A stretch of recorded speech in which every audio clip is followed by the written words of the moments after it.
Hi students, today we are going to discuss one of the element of directing, which is communication. So far we discussed the elements of directing such as leadership, motivation and supervision. Now we are going to discuss the fourth element of directing, communication. What is communication? What communication means? Communication. Communication means exchange of something, exchange of some ideas, facts, or any feelings or information. All those things, the exchange of all these things can be called as communication. Okay?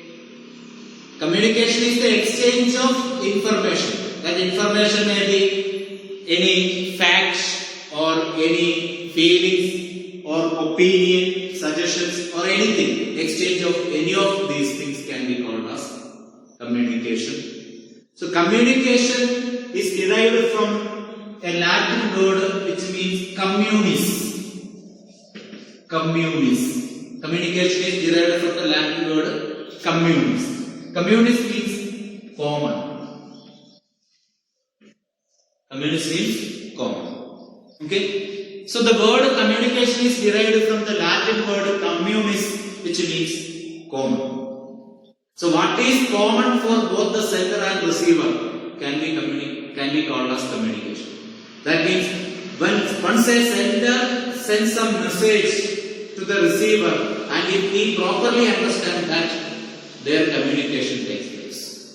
So communication is the exchange of any fact, opinion, feelings, emotions, all those things by the sender to the receiver, and if he receives, the receiver receives all these facts, information, feelings, etc. in its right spirit and understanding, we can say that there happens communication. Okay? So communication, we can say that it is the process of exchange of ideas, views, facts, feelings, etc. Okay? Then communication is defined by many managerial experts. For example, here Roger defines communication. Rogers defines communication as the process by which people create and share information. It's a process by which people create information and share that information with one another. This is a process by which people create and share information with one another in order to have or in order to reach common understanding. That is the definition given by Roger for communication. So communication is the process by which people create and share information with one another in order to reach common understanding. Okay? So this is what is called communication. Let us see what are the elements of communication. Elements of communication.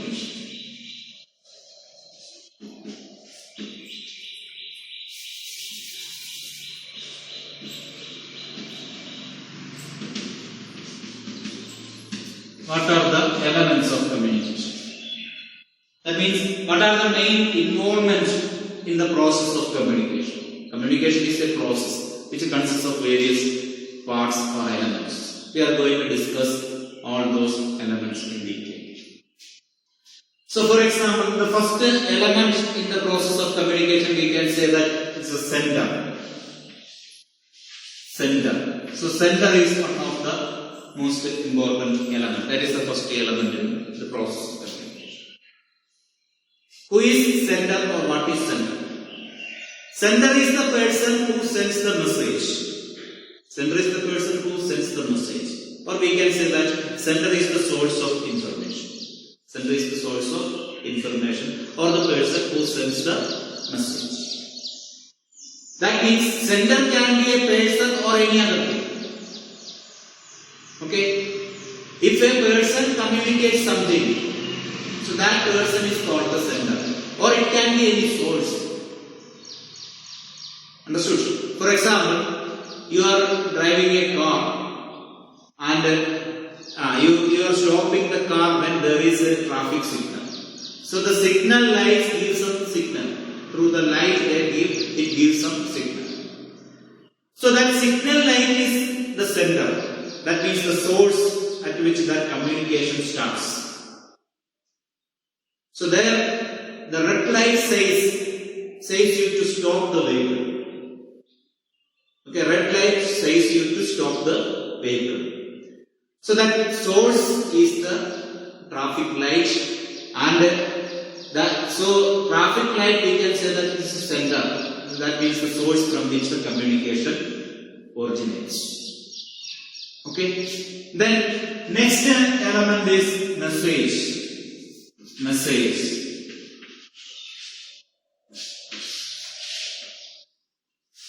So sender gives message. What is message? Message is the content of information. What is to be communicated is called message. Or what is communicating is message. Understood? So message is to be communicated. Sender sends some message. What the sender sends or what the sender intended to communicate is called the message. For example, in the same case of traffic light. Traffic light gives red signal, red light. So that gives a message. Stop the vehicle. So that is the message. That message is given by the traffic light. So traffic light is the sender, and the message or the content is stop the vehicle there. Okay. Then next comes encoding. Traffic lights set you to stop the vehicle. For that, what it does, it encoded that message in the form of a color light. Okay? That means converting the message into an understandable or communicable form or deliverable form is called encoding. Converting the message for the purpose of communication. In order to communicate that message, we will convert that message into either words, consists of letters, or through spoken words, or some signal, or some color. So all those things are called as encoding. So that signal light told you to stop the vehicle by giving an encoded message, that is the color given, red light is given. So by seeing the red light, you will stop the vehicle. Okay, and next comes media.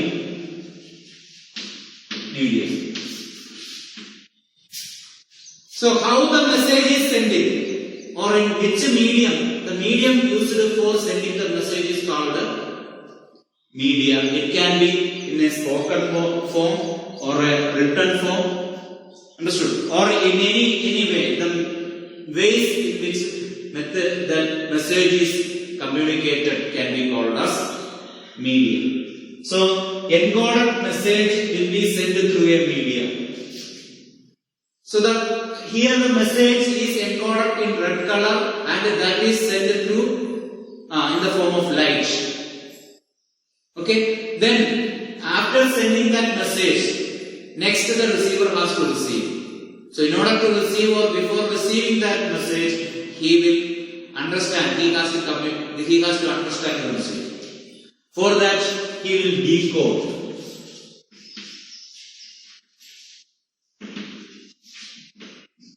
He will decode the message. That means converting the encoded message or converting the encoded message in an understandable form can be called as decoding. Okay. In order to understand the message, the receiver has to decode that and find the meaning. Okay. And after decoding, he will receive the message.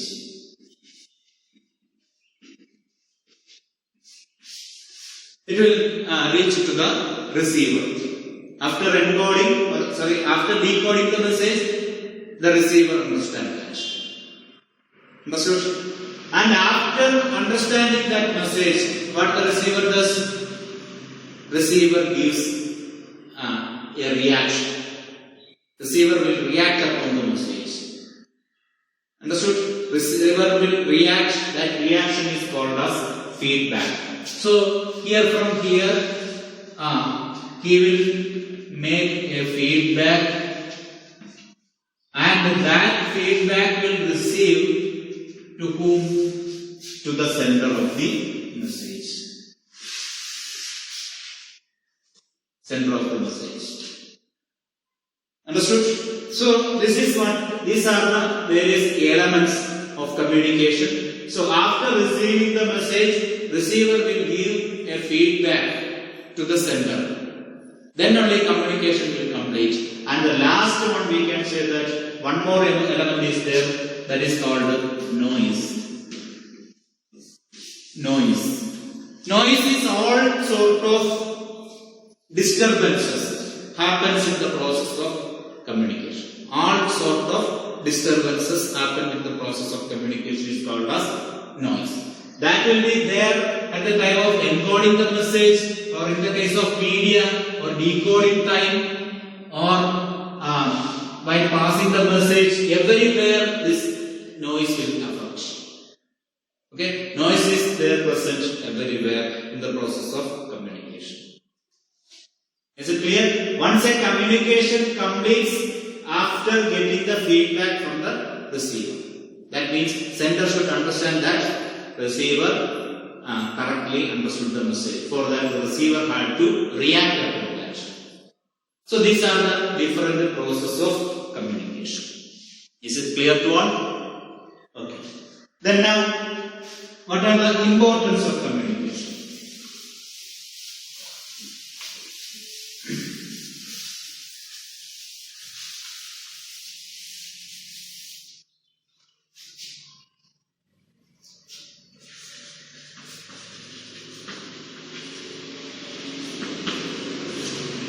Here we are discussing the importance of communication on organizational point of view. On organizational point of view, what are the importance of communication? We can say that communication, that means in an organization, no managerial activities can be carried out without the element of communication.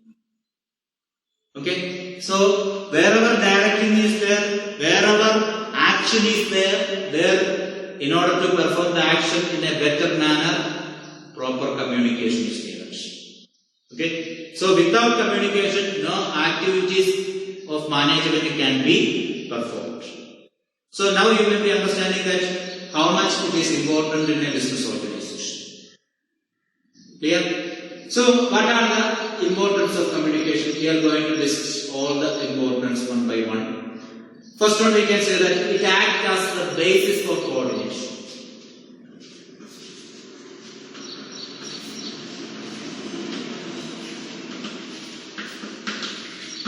Communication acts as the basis for coordination. That means coordination is there, it is considered as the essence of management, we studied. Okay. So, in order to exercise coordination, in order to bring coordination to the business, we need communication. So, through communication only, we can coordinate the effort of each individual employees to bring them in the group. So, in order to bring all the individual employees in a particular group to get the group effort, we need to pass the information or message properly to all these employees. And they have to be linked through the process of communication. Okay? So, communication is important because it acts as basis of coordination. Then next one, we can say that it helps in smooth working of enterprise. Helps in smooth working of enterprise. Communication helps in the smooth working of an enterprise. Communication helps in the smooth working of an enterprise. See, we have told that for coordination we need communication. So in order to work the enterprise in a smooth and efficient manner, we need communication, because all the decisions taken by the manager should be communicated effectively to the workforce to extract their work in a better manner. Okay, and all the process of this authority delivering or exercising authority or receiving the responsibility, all those things, everywhere there is need of communication. Through proper communication only we can command the subordination. Through the same proper communication only the employees, the responsibility of the employees can be invited. So, in order to build a smooth working atmosphere in the enterprise, we need communication. Okay? Then it acts as a basis of decision making.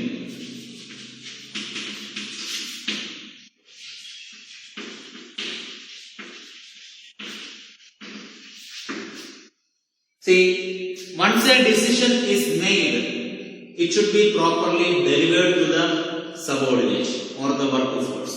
Then only that decision can be made effective. Taking a decision or thinking a decision is not only there it never ends. Once a decision is thought or once a thing is decided, it should be properly executed. In order to see the execution part of the decision, we have to ensure proper conveying of the decision to the employees. Okay, then the decisions which are taken should be executed in a well manner through proper communication. That means without proper communication we cannot execute any decisions taken by the management. So in order to exercise the decision taken by the management, there needs the existence of communication. So management or communication act as a basis of decision making, and it increases managerial efficiency.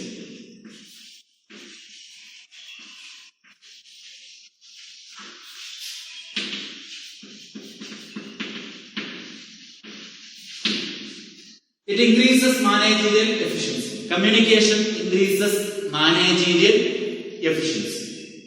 That means the efficiency of the management is determined by the efficiency of the communication. The efficiency of the management is valued with the efficiency of communication. That means if the management is able to communicate its decision properly in the correct manner, in the correct time to the employees, then only we can ensure proper feedback from them and proper reaction. That means the proper performance of the work. So, if there is proper communication in managerial activities, we can say that the management is efficient. So, in order to exercise the efficient management, we need proper communication. Therefore, we can say that communication is the basis of efficient management. Okay? Then it promotes cooperation and industrial peace.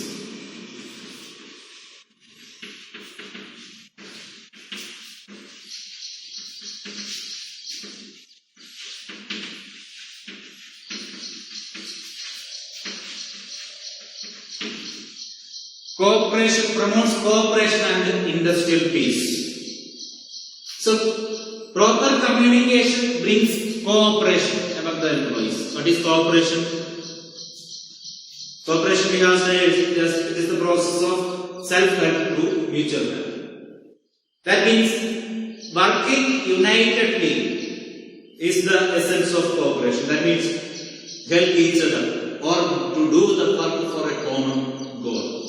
That can be cooperation. So the most simple definition of cooperation is self-help made effective by organization or self-help through mutual help. So in order to do some work by self for the benefit of the group, proper communication is needed.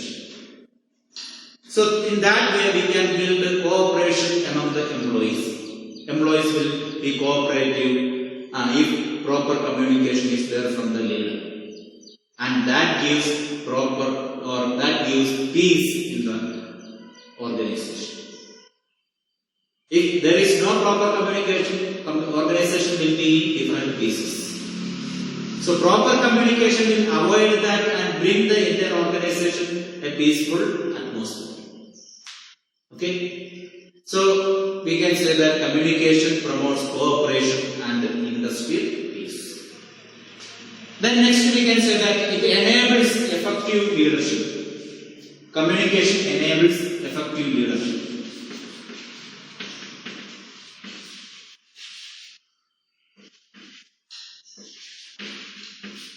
Communication is the symbol of effective leadership. Effective leader or leader becomes effective when he is able to communicate in a proper manner to the subordinates. That means if a leader is able to communicate what he decides or what is his interest to his subordinates, then only we can say that that leader is an effective leader. That means the effectiveness of leader depends upon the proper communication. Okay, that means what the leader thinks or what the leader intended to execute should be properly communicated to his followers. Okay, then only his leadership will become effective. That means communication enables effective leadership. Okay, then we can say that one of the last point of importance, we can say that communication boosts morale and provides motivation. Boosts morale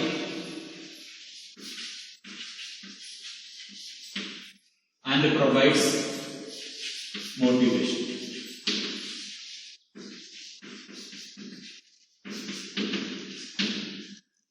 Communication boosts the morale of employees. Morale means the urge to do the work, interest to do the work will be promoted if there is efficient communication. Through proper communication, we can stimulate the employees to do the work, or we can stimulate their motivation feeling. Their inner urge to do the work can be stimulated, that means can be motivated if there is proper communication. Okay? So these are all the importance of communication in organizational point of view.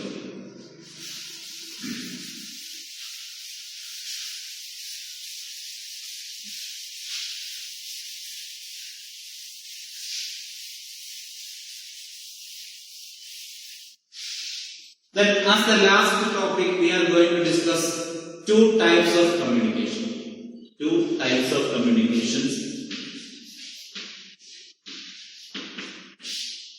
Two broad, that means communication we can classify in two broad categories. They are formal communication and informal communication. Formal communication and informal communication. Formal and informal. Formal communication means communication laid down through official channel communication. That means these are the communication network framed by the management through by satisfying the level of authority responsibility relationship. Okay, so we can say that formal communication is the communication which flows through official channels. And these are designed in the organization chart. These are designed by the organization chart through official channels of communication. Such a type of communication can be called as formal communication. Then this formal communication may be between either superior to subordinate, or subordinate to superior, or between the persons of the same level. Understood? That means formal communication is the communication network framed through official channels of communication or flows through official channels of communication which are designed by the organization. So here this formal communication mainly happens in two ways. That is vertical communication and horizontal communication. We can classify into two: vertical and horizontal. Vertical communication and horizontal communication. What do you mean by vertical communication? The communication which flows either from the top to bottom. That means either downward or from bottom to top. Means either upward.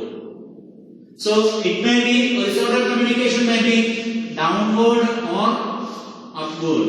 That means passing of a direction, passing of certain direction or circular from the top management to the lower management is a vertical form of communication. Or passing of the grievance by the subordinate to the top level management is vertical form of communication. That means here the communication will be between the superior to subordinate or by subordinate to superior.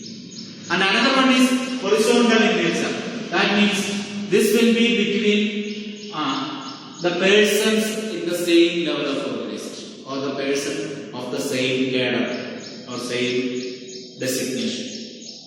So the communication between the same cadre of employees can be horizontal communication. Is it clear?